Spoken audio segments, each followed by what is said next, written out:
This episode of Transform Your Workplace is brought to you by Xenium HR. You know, there are still some things we can't Google. I mean, you could try and Google your critical questions about HR, administration, and compliance, but there's just way too much at stake. You need to know you found the right answers. But in HR and payroll, the answers keep changing, and the questions never end. In Xenium's complete HR plus payroll service, you have a dedicated support team, and they're backed by a larger team of more than 90 HR and payroll specialists who work together to make sure you can always find the answers to your questions. Schedule a call today with Xenium at xeniumhr.com. We've all heard that saying, the elephant in the room. It's that phrase that we use when there's uncomfortable situations that we're avoiding. We're not talking about it, and that's why it's an elephant in the first place. So the elephant in the room is our inability to describe it, to talk about it, to identify it. So in today's episode of Transform Your Workplace, Sarah Noll Wilson gives insight into the research behind her new book, Don't Feed the Elephants. In this episode, you're going to learn what elephants keep creeping into your in-person and online meetings, how to address them, and how to create an elephant-free culture in your workplace. You're going to love this episode. It's one of my favorite conversations of the year. Connect with me on LinkedIn, Twitter, Instagram. I love hearing from listeners about how you're liking the show, what topics you want to hear about, all that good stuff. And if you'd be so kind, if you loved this episode or you like the show and you want to support us, please give us a rating and review on Apple Podcasts. That's how people like you find the show, and we are very appreciative of your support. Enjoy today's episode with Sarah Noll Wilson.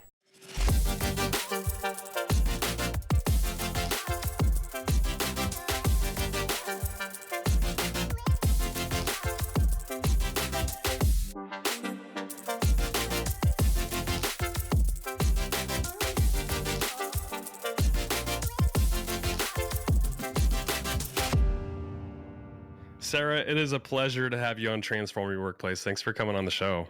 Thanks for having me, Brandon. I'm excited to be here. Yeah, you've got a new book out. It's amazing. It's called Don't Feed the Elephants, Overcoming the Art of Avoidance to Build Powerful Partnerships. So the title of your book is Don't Feed the Elephants, and I think most people are familiar with the phrase the elephant in the room. Is this in reference to avoidance? Give me an example or explain why you named the book that way. Well, it's an expansion and an exploration of the idea of the elephant in the room, right? We know that the elephant in the room happens when we aren't talking or acknowledging something. And what I became really curious about is what actually creates the elephant to begin with, right? Because sometimes we think about the elephant as a person or a thing. And while there's a conflict or a barrier we need to talk about, the elephant gets created because we are avoiding acknowledging or addressing, whether that's with ourselves or with other people. So the idea of don't feed the elephant is when you are avoiding something that maybe you shouldn't, or that would be more important if we talked about it, it's like giving them a little peanut and feeding it. And so the idea is a play on that metaphor of, so don't feed the elephant, don't create it. How do we overcome that so that we can free it? Why do we call them elephants in the first place? I don't know. So it's a Western metaphor that first showed up in a magazine article. The first document was in the late 40s, early 50s. And I think that the idea of the elephant is because it is big and it's right, heavy and it takes up a lot of space, is the idea of where the elephant in the room came from. But it's a fairly Western concept that's not that. Well, I say not that old because in my mind, the 50s weren't too terribly long ago. And then I realized, well, no, that's about 70 years ago. That is a long time ago. What creates these elephants in the first place? You know, again, the elephant is created when there is a barrier, a harmful barrier to our success, whatever that may be. And we're not acknowledging it or addressing it. But so let's go a step back from that. It's really easy, I think, for people to say, oh, we just need to call it out. We just need to address it. We need to acknowledge it. And I became particularly fascinated in part because I would hear from so many clients, well, we took this class on crucial conversations, or we took this class on having difficult conversations and people still aren't having it. And so then I was realizing that it's not maybe it's not the tools. The tools are important. So I don't want to minimize that or the work that's been done by other people in this field. But I wanted to understand, well, why do we avoid it in the first place? And I think that, what we're observing and exploring is that there's a whole number of reasons why we might avoid. We might avoid because culturally, we were raised in an environment where direct communication was seen as disrespectful. Maybe we were raised in a family or a situation where we were potentially shut down for speaking up for ourselves. Maybe we don't have the skills. Maybe we don't feel safe. I have skills and I know how to navigate these conversations, but there's still moments where maybe I don't feel safe because of how the other person has historically responded or power dynamics, and then add in trauma. And then also sometimes we avoid because we're protecting our power or our authority. So there's the whole number of reasons why we might avoid. So it isn't just as simple as, well, you just need to have the conversation now. Right. But I want people to get curious about, well, for them, where does that come from? Well, I even think about like something as basic as, let's say you had broccoli in your teeth and I noticed it and you're about to walk into a meeting. My brain tells me I should tell you before you walk into that meeting, but there's something that probably people would pause and say, I'm not going to do it because I don't want to embarrass them. But like, the alternative is they walk into a room and there's this elephant in the room and they're going to be embarrassed and they're not even going to know about it. So they're going to be embarrassed anyway. But there's something that causes people to pause. They're like, it's about the way they're feeling about it. Like they're worried about being judged or something. At least that's where my head goes. Am I thinking about it the right way? Yeah. Well, that's a great example. I mean, what does research say? Something like only 25 to 30% of people will tell you if you have something in your teeth or your zipper's down or you have lipstick smeared I mean, it's a pretty small number. It makes me think of a personal story. My niece, who's now 15, but she was probably, I don't know, nine at the time. She had something in her tooth. And I said, oh, hey, Monica, you have something in your tooth. I just wanted to let you know. And I always look for little aunt moments where I can go, do you know that only 30% of people will tell you if you have something? And she's so smart. And she was like, show me your teeth. And then the rest of the night, she would always look at my teeth because she was so eager to be able to tell me I have something in my tooth. But anyway, that's just a side anecdote. But it ultimately, it comes from a place of protection, right? And whatever that might be protecting, maybe that's protecting the relationship, but it always comes back to us. That's the thing, is even if you sit there and go, well, I don't want to give them feedback because I don't want to hurt their feelings. The question I always invite people to think about is, and if you hurt their feelings, then what would that mean for you? Because I understand that you wouldn't want to harm somebody, and that is true. And there's always an element of, and then what would that mean for you? Is it a fear of retaliation? Is it a fear of being excluded or not being a part of the group or whatever the case might be? And so when we're in a moment of avoidance, now the other thing I will say is that when we talk about avoidance, there are times when it may be appropriate or safer for us to not address something because it really is unsafe. Or maybe I'm in a situation where I'm choosing my battle, so to speak. Right. So that's one of the things that I'm a big proponent of is I want us to get really curious about when we're avoiding from a place of default or a reaction to understand that. And then to be an intentional choice if we're choosing not to move forward with a conversation. Maybe you sit there and you go, I'm taking care of my parents. I'm just so depleted. I don't have the energy for this. So I'm choosing not to engage with it because it's just not where I want to put my energy right now. And there are times when the avoidance, again, coming from an intentional choice, which I would think of maybe not less of avoidance, but more of a choice to not engage in those moments is different. Yeah, that's fascinating. Have you ever had in the past problems with avoidance or, not addressing the elephant in the room and you're feeding the elephant? Oh my gosh, my whole life. I mean, this is my love letter to my fellow avoiders. Yeah. Well, and, because growing up as a white woman in the Midwest, we were very much culturally conditioned to take care of other people, to nurture, to smooth over, to not advocate for ourselves, to not get too big for our britches. I mean, the list can go on. And so growing up in a larger cultural system where that wasn't reinforced. And then, so then obviously that's true within my family system as well. Although that's shifted as we've all gotten older. But I feel like most of my adult life certainly was spent masterfully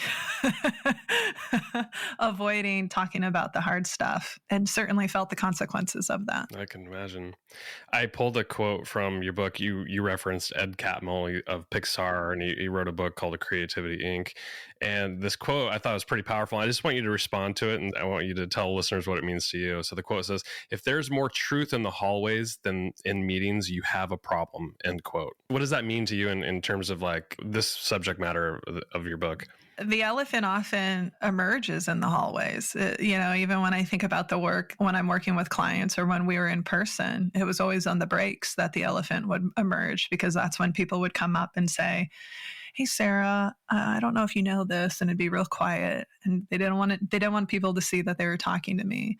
And basically, when we think about creating strong cultures, strong teams from a psychologically safe perspective, if the truths aren't happening within the group, if we're not able to navigate disagreements, if we aren't able to ask tough questions, if we aren't able to give and receive feedback, and if we aren't able to be ourselves, our true selves, then we'll never be as successful as the teams that are able to do that. And so that idea, I love that quote of, if you have more truths in the hallway, there's real consequences to that. Sure is. That means you're having what you call the meeting after the meeting, right? Mm-hmm. Which, I want to pause on that for a second, because one is the idea of, they call it flocking. Flocking is one of the first stress responses we can go to as humans. Is if we experience some kind of stressful situation, we may flock to someone to validate our experience, to seek comfort. And so there is a natural human biological function of that sort of meeting after the meeting, of wanting to, you sort of, maybe you're sitting there going, did I see that? Did that really just happen? Right. Oh, it's a validation. Yeah. Yeah. Or, it's a validation. Maybe it's I'm processing really strong emotions and I'm reaching out to my friend or colleague to say, hey, help me think through this. And so there is this initial reaction that we as humans can have, right? In that flocking moment. They become problematic when we aren't ever moving past that to have the conversations we need to, either again with ourselves or with other people.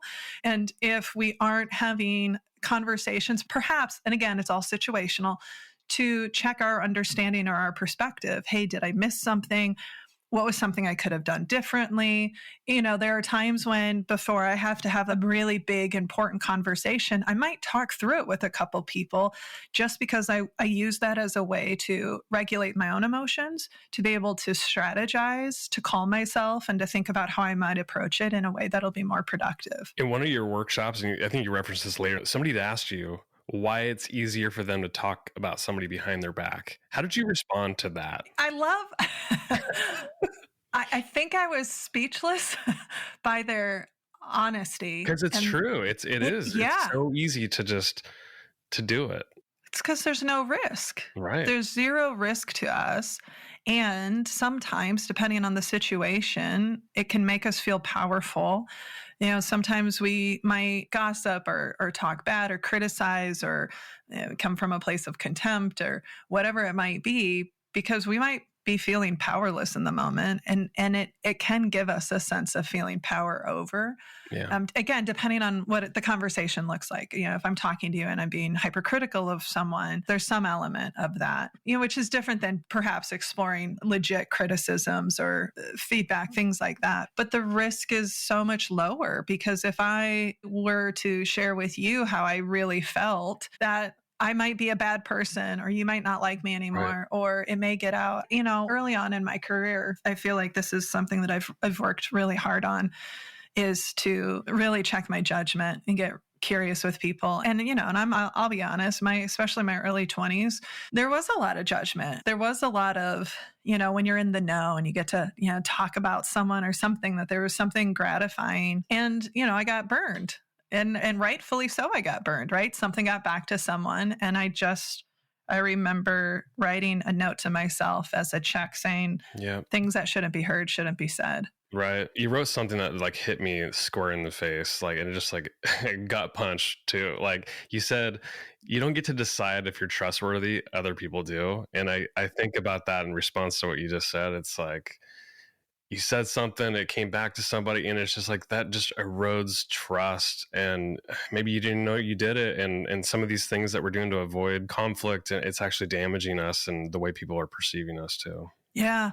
Well, and there's two elements of that. So I want to expand on that because that's something that has expanded for me since writing the book is on one hand, it's that, yeah, that idea that the other people decide if we're trustworthy, right? They get to decide if we're safe. They get to decide. Now, our behaviors can influence. If I look at that situation, my behaviors completely sent a message that I wasn't trustworthy. Absolutely. And I had to own that because sometimes we can get so caught in the land of good intentions, right? Or no, I'm trustworthy. But when are you not? When do you show up in ways that aren't? Or somebody, maybe they have previous experiences that create a lens, whether that's lived experiences or from a place of trauma or whatever that might look like, that may caution. The other side that I want to name, and I want to give a shout out to my colleague, Neha, for pushing me on this, is she brought a really good point. She said, and sometimes people aren't viewed as trustworthy because of who they are. If you're somebody who's systemically marginalized, you might not be viewed as trustworthy, right? Yeah. My colleagues, my Black colleagues might not be viewed as trustworthy in the same way as maybe my white colleagues are. So there's another dimension to that I'm digging into for myself that I just want to name as, yes, it's true that you don't get to decide if you're trustworthy from a place of control. Well, they both are. And our system also is set up to trust some people more than others. And we need to get curious about that. What are some signs that there are things we're avoiding? Let's stick with the workplace, I think. Yeah. Because the audience is mostly, leaders and HR professionals, and they probably recognize some of the stuff. But call out some of the signs that you would see? Well, I'm hesitating, not because there's not, but because right. What it looks like virtually is very different than in the office. Yeah, right. Because in the office, there were real clear signs, right? You would see sometimes, maybe, doesn't mean it's always this what it means, but if you have a group that's normally really chatty and everyone gets really quiet, when I'm working with a group, I always look for the moments when people stop making eye contact with each other and they all get really interested in their notes. So silence is always, now again, that doesn't mean that there's an elephant. And I think that's always an opportunity for us to get curious of, hey, what's not being said? Sometimes if a group gets silent, I like to get curious with that is, what's not being said in the silence, or what is the silence telling us?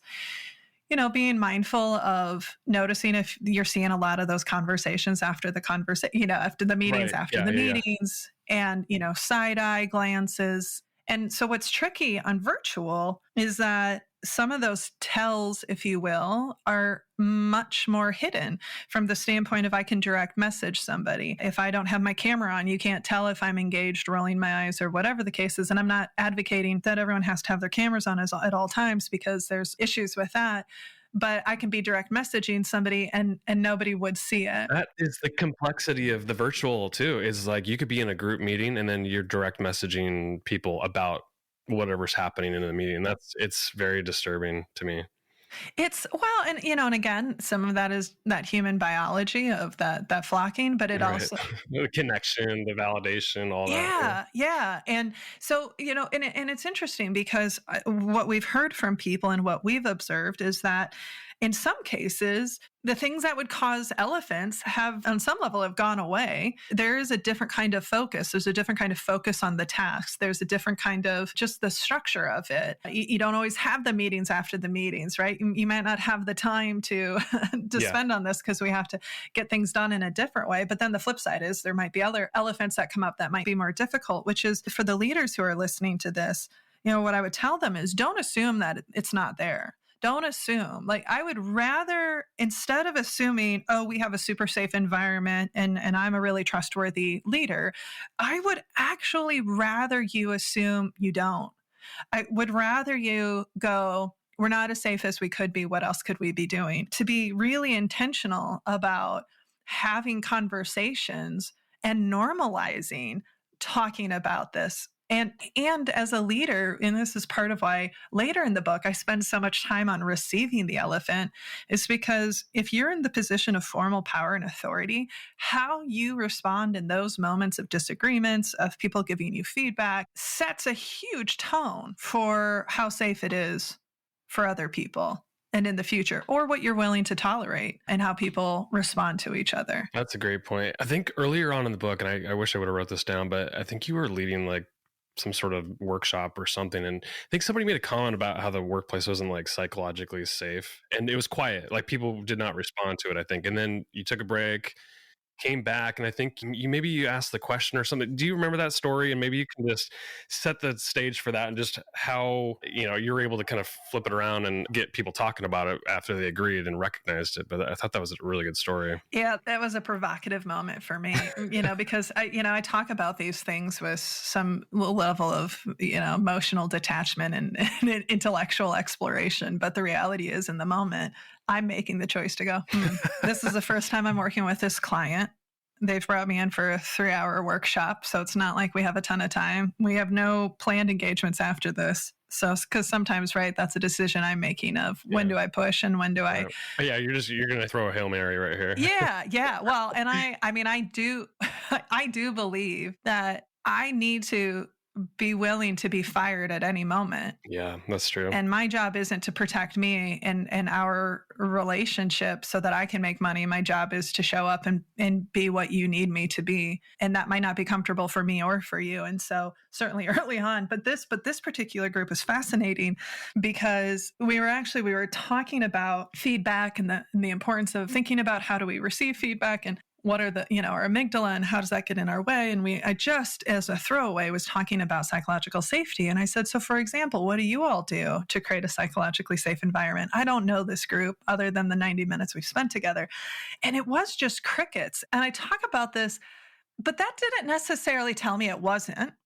But it was a data point to get curious with. Again, elephants always rear their heads in my sessions anyway on breaks. As soon as the break came over, no fewer than 3 or 4 different people grabbed me, pulled me aside, said, oh, that was interesting. I said, is it? I don't know your group. What was interesting about it to you? What did that tell you? And they're like, oh, no, we don't have psychological safety, not how you described it. And then it even got to a point where, somebody was sitting next to somebody and I said, well, what do you think? And they go, I don't feel comfortable telling you. Wow.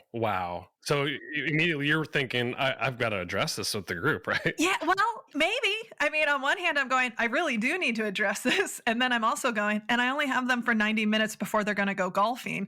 And so I also have to be conscious of, because part of my job, and I would argue is the job of anybody in a formal position of power and authority, is we're regulating the heat. And sometimes we do need to turn the heat up, but I don't know this group well enough to know how far can I turn the heat up. And so I talked to the HR partner and I said, hey, listen, here's what's happened. We can keep going. We can keep going like we're going, or we can take a moment. We can get really curious about this. And she's like, I think we should get curious about it. And what was so beautiful is I offered it up as, hey, I just want to share what happened. And I just want to invite all of us to get curious about it. Like, we're not trying to solve it. And I was able to introduce concepts like getting on the balcony and checking in with themselves to be able to speak to it. And what happened was once they were given, and I hate to use this word, but once they were given permission, and, and I credit the CEO at the time and the leaders because I think that they did a really good job of listening and holding space for people.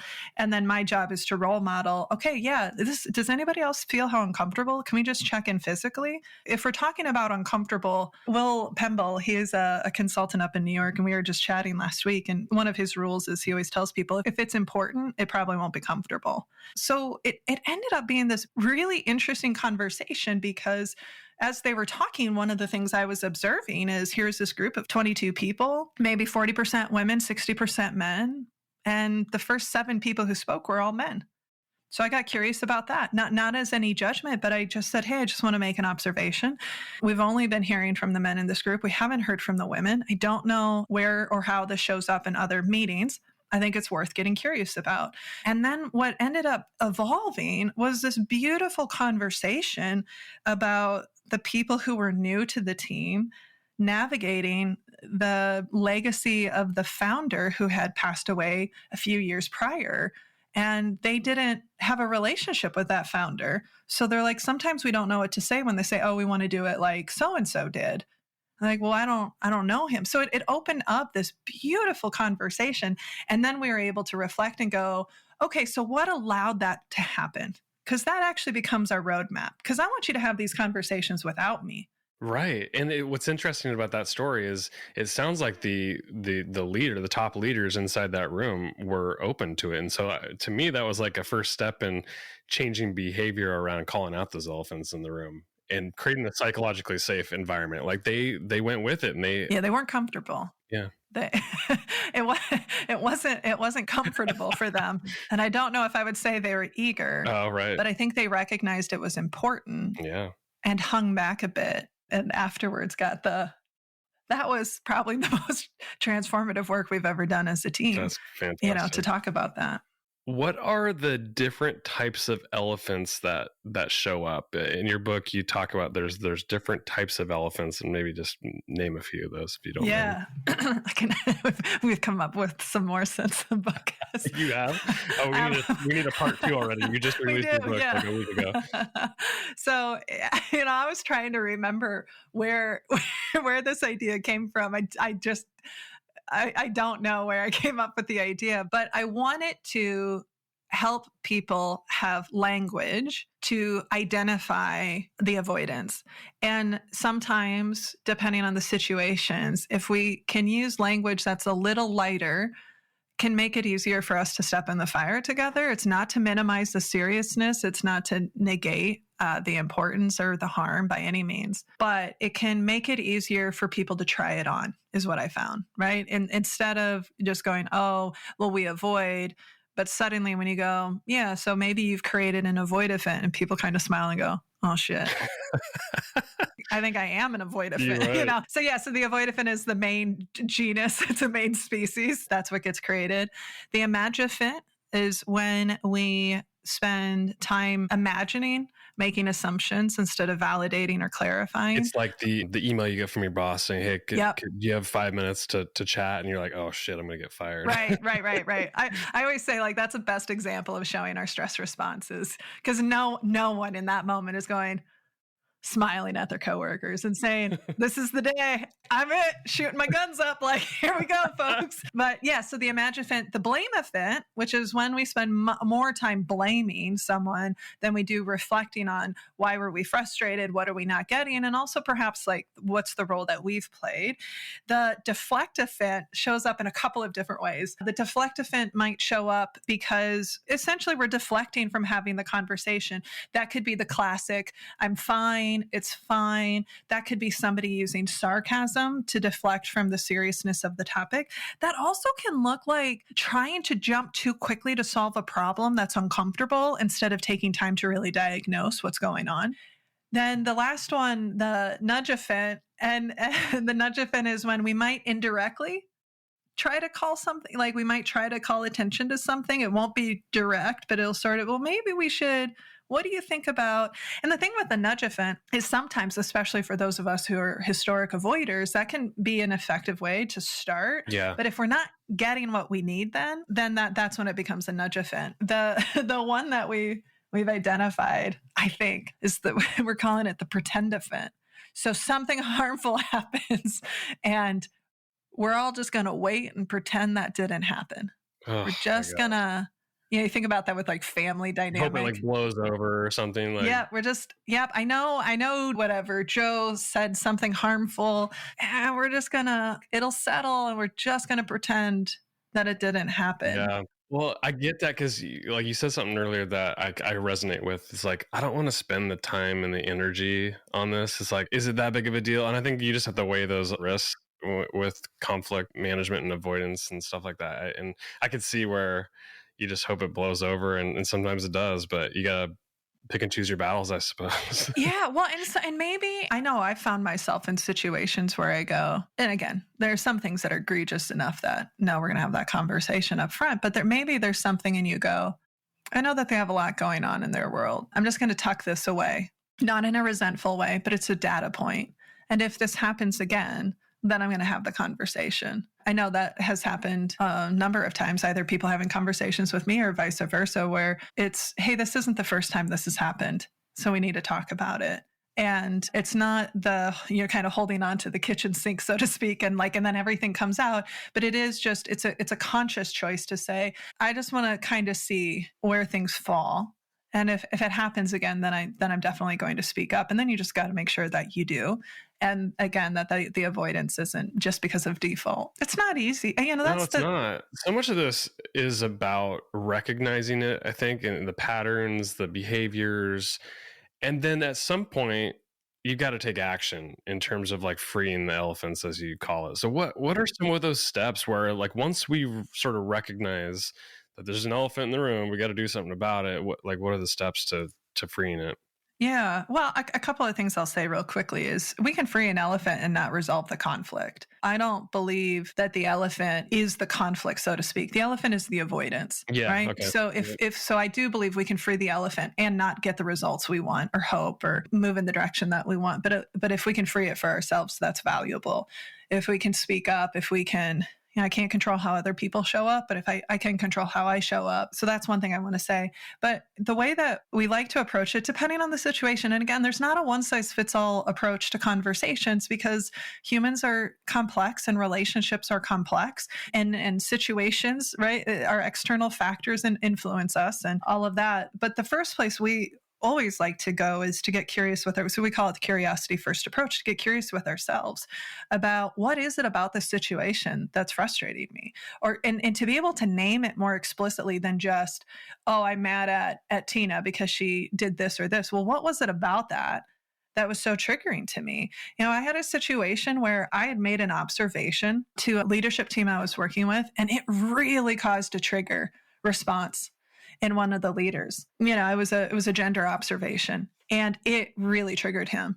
And so what happened is that, I became the target of his frustration, which it's fine if he was frustrated with something, like that's fine. Some of the behaviors weren't necessarily productive, but one of the things he was willing to work on with me is to get curious about, so what was it about that was so triggering to you? What came up for you? What assumptions were you making?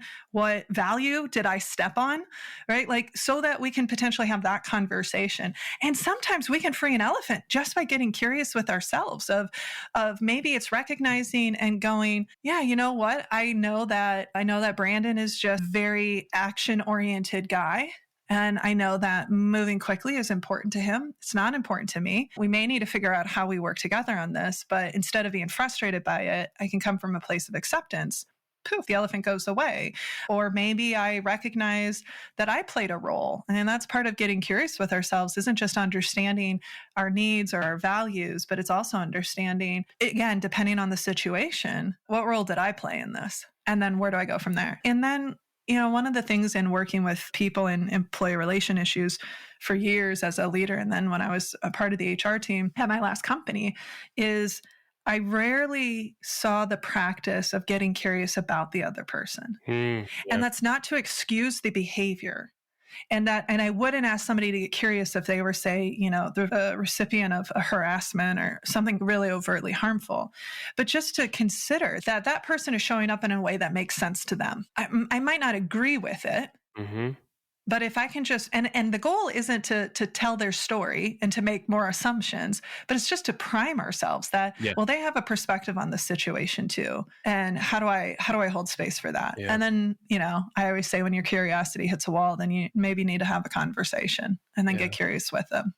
Something that was so interesting to me that you really helped clarify is what an elephant actually is. And I always thought it was like a person or a thing, but what you're saying, and correct me if I'm wrong, but it sounds like the elephant is actually just the avoidance, your inability to discuss it or be curious about it or take it head on. And so freeing the elephant doesn't mean you're going to solve the problem. It just means that you're willing to be curious and not just do the avoidance thing. You're actually taking it head on, but there may not be a solution. Yeah.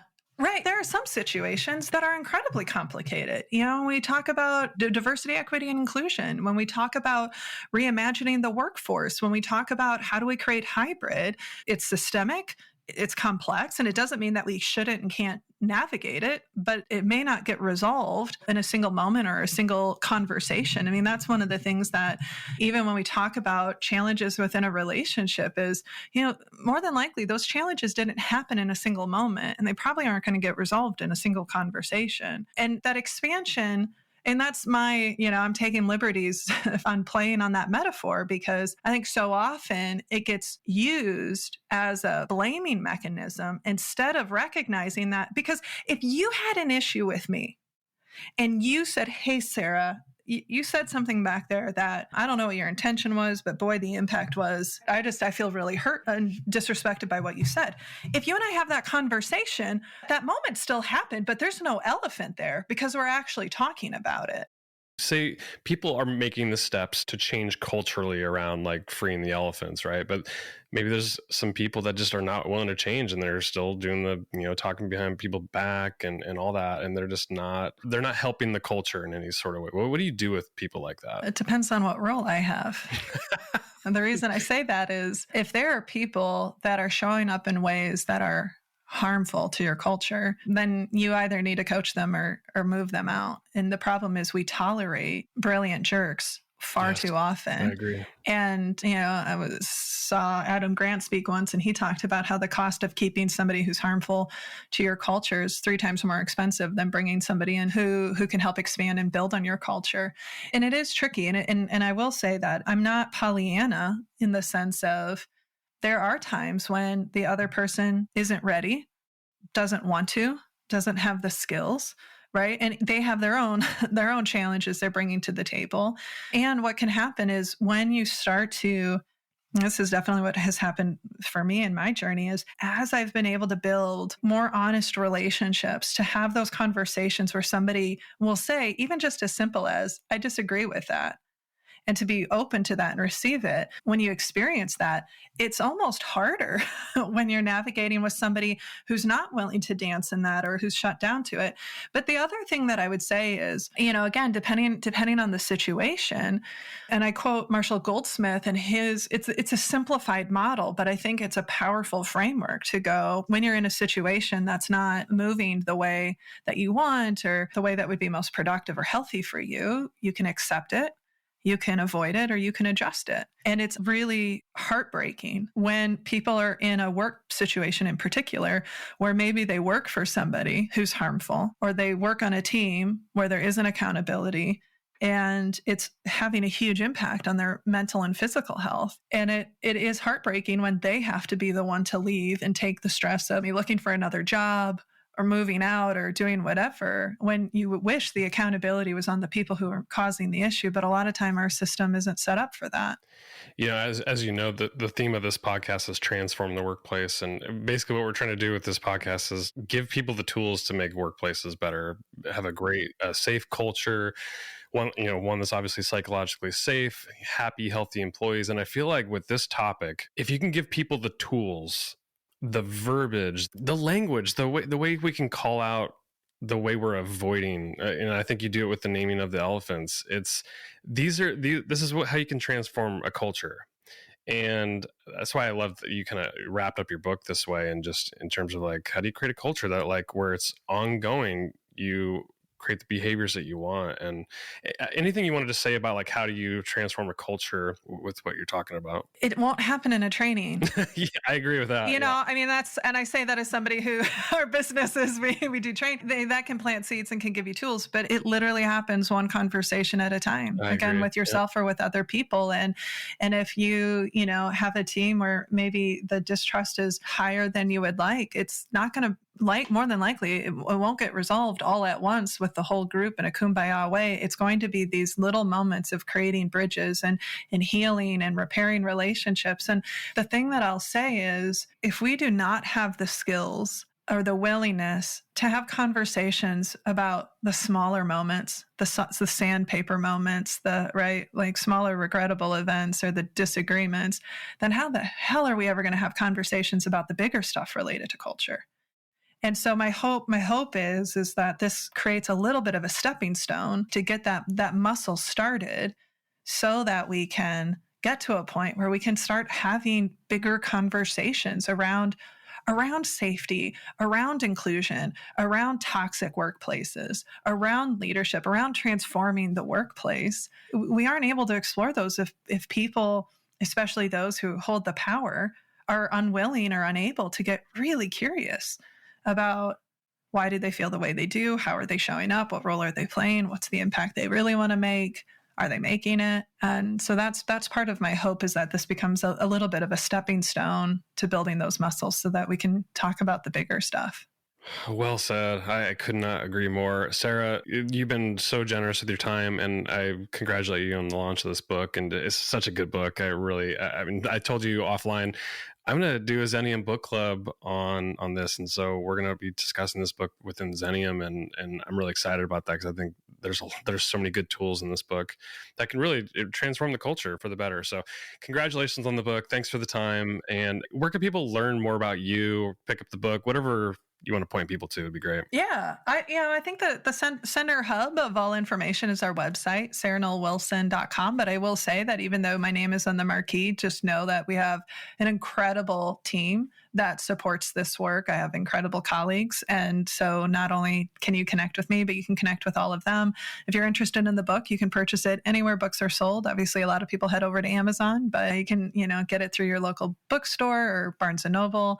And then connect with me on social media. I'm very active on Twitter in particular, but my DMs are always open, and love to hear and connect with fellow humans. Can I just give one little shout out? Your illustrations in the book are fantastic, and that's what makes it really fun. And who did your illustrations? I think it's somebody really close to you. It's, my husband. So, cool. Yeah. And just, if I may, a quick story about that. Yeah. The intention was not, oh, he's an artist, so let's have him draw stuff. The intention behind the illustrations was, my friend Shadley told me when I first started writing and was struggling, he said, write the book you would want to read. And what I realized is it wasn't just the content, but it was also the design. And as somebody who has a neurodiverse brain with my ADHD, reading sometimes can be a challenge, or sustaining my focus on reading can be a challenge, because books tend to be very text heavy, long paragraphs, and not a lot of visual breaks. And so the intention with the illustrations, as well as other design components, was to really craft this book for a neurodiverse brain to make it easier. And then it grew from there. What started at we'll probably do one illustration a chapter. We just kept coming up with ideas. And my favorite illustration is the deflective fit. So for those of you who are listening to this, get the book, go check it out, and just look at the little elephant puppet. It gets me every time. Love it. Sarah Noll Wilson, thank you for being on the Transform Your Workplace podcast. Thanks for having me, Brandon.